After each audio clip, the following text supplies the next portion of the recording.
আগের দিন রসগোল্লা বানিয়ে এত মজা পেয়েছি, আজকে দেখো আমি আবার রসগোল্লা বানাচ্ছি। তো হ্যালো এভরিওয়ান, আমার নতুন আরেকটি ব্লগে সবাইকে স্বাগত। আজকে আমি কিন্তু গুড়ের রসগোল্লা বানাচ্ছি। ঘরে ওই একটুখানি গুড় ছিল, গুড় আর চিনি মিক্সড করে রসগোল্লা বানাচ্ছি। আর আজকে জানো তো কপালটা এত খারাপ, রসগোল্লা বানাতে বানাতে আবার কারেন্ট চলে যাবে। 1 ঘন্টা প্রায় কারেন্ট ছিল না। রসগোল্লাগুলো শিরাতে দেওয়ার আগেই কিন্তু কারেন্টটা চলে গেছিলো। আর দেখো দুটো রসগোল্লা আমার ফেটে গেছে। যাই হোক, আর আজকের ব্লগটা কিন্তু আমি রাতের বেলা থেকেই শুরু করছি। কারেন্ট তো চলে গেছিলো অনেকক্ষণ আগে, রাত্রিবেলা কিন্তু 9টার সময় কারেন্ট এসছে।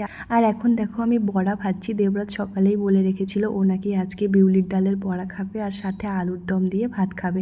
তো ওটাই দেখো বানাচ্ছি। আর এদিকে মিষ্টিটাও হয়ে গেছে, তো ওকে এখন একটা টেস্ট করতে দেবো যে কেমন হয়েছে। দেবরাত তো খেয়ে বললো ওর ভালো লেগেছে। তারপর কিন্তু ওকে আবার দুটো দিয়েছিলাম আর আমিও কিন্তু খেয়ে নিয়েছি। এইসব রসগোল্লা তো রোতাকে পাওয়া যায় না, তো আমরা কিন্তু এগুলো খুব মিস করতাম। তো এখন আমি বানাতে শিখে গেছি, তো আমার কিন্তু ভীষণ মজা লাগছিল।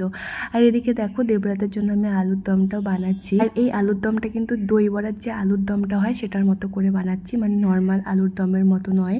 দেবরাতের নাকি এই আলুর দমটা খেতে ভাল লাগে, তো ওই জন্য ওইভাবেই বানিয়ে দিচ্ছি ওকে। এখন রাত প্রায় 10টা বাজে আর বাইরে কিন্তু প্রচণ্ড ঝড় হচ্ছে, মানে শুকনো ঝড়, ধুলি ঝড় হচ্ছে। আবার কখন কারেন্ট চলে যাবে, তাই তাড়াহুড়ো করে কিন্তু রান্না করছি।